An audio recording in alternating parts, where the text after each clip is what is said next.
Just প্রস্তাবনা, এটা just proposal, nothing else.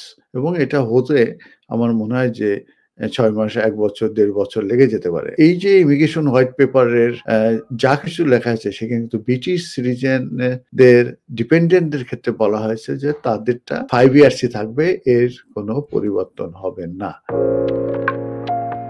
Hello, আসসালামু আলাইকুম।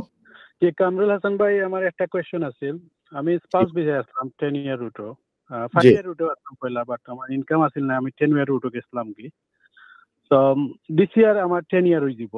সো আমি life in the UK pass করছি, আপনার B1 ও পাস করছি। বাট আমার কোয়েশ্চন হইল গিয়া, আমি কিতা ওই যে হোয়াইট পেপার যেটা ওইটার কোনো আওতায় আমার কোনো প্রবলেম হইব নি? আমার দিস ইয়ার সেপ্টেম্বরও আপনার 10 ইয়ার লফুল হয়ে যাব। ওকে। এবার আমি ইমিগ্রেশন হোয়াইট পেপার সম্পর্কে বলি। ইমিগ্রেশন হোয়াইট পেপার মূলত 12th অফ মেতে এটা পাবলিশড হয়েছে এবং এটা পার্লামেন্টে উপস্থাপন করেছেন আমাদের হোম সেক্রেটারি ইয়াভেট কুপার এবং নেট মাইগ্রেশন কমানোর জন্যে এবং বিভিন্ন রকমের চেঞ্জের প্রস্তাবনা এনেছেন। এটা হচ্ছে প্রপোজাল বলা হয়।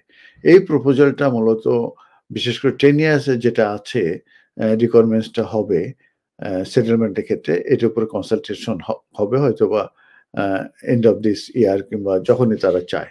তারপরে হয়তোবা এটা যদি প্রাইমারি লেজিসলেশন হয় সেই ক্ষেত্রে কিন্তু এটা পার্লামেন্টে বিল আকারে আনতে হবে এবং পার্লামেন্টে ডিসকাস করার পরে এটা পাস হলে তখন হাউস অফ লর্ডসে ডিসকাস হবে, পাস হলে তারপরে এটা আপনার ল হিসাবে, অ্যাক্ট হিসাবে কিন্তু ইমপ্লিকেশন হবে এবং একটি ডেট দেওয়া হবে।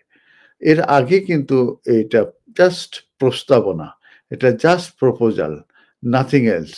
এবং এটা হতে আমার মনে হয় যে ৬ মাস, ১ বছর, ১.৫ বছর লেগে যেতে পারে। এবং আমি রিসার্চ করে দেখেছি যে আগামী বছর পার্লামেন্টে হয়তো এটা তোলা হতে পারে যদি প্রাইমারি লেজিসলেশন করা হয়। আর সেকেন্ডারি লেজিসলেশন হলে ওরা জাস্ট চেঞ্জেস অফ একটু ইমিগ্রেশন রুলস হিসাবে এইভাবে ডিক্লেয়ার করে কিন্তু এরা চেঞ্জ করতে পারে।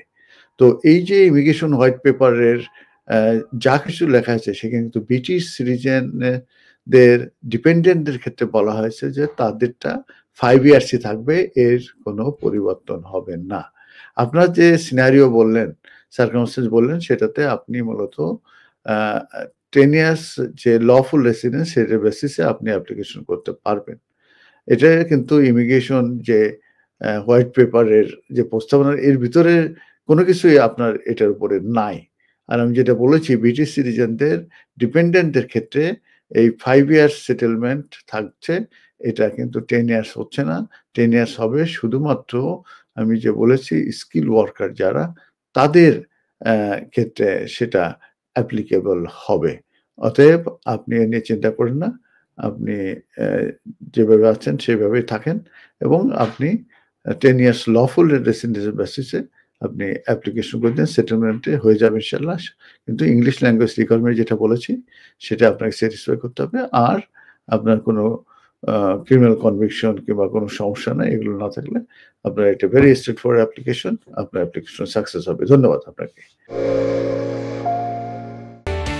MQ Hassan Solicitors, helping people through the laws. আমাদের রয়েছে দক্ষ ও অভিজ্ঞ লয়ার টিম, যাদেরকে আপনি নিশ্চিন্ত মনে বিশ্বাস ও নির্ভর করতে পারেন for quality of work and excellent client care. MQ Hassan Solicitors, managed and supervised by renowned and experienced solicitor Mohammad Kamrul Hassan. Immigration, asylum, human rights, divorce and lease সহ সকল ধরনের আইনি বিষয়ে সঠিক নির্দেশনা নিতে আজই যোগাযোগ করুন MQ Hassan Solicitors, 37 New Road, London E1 1HE.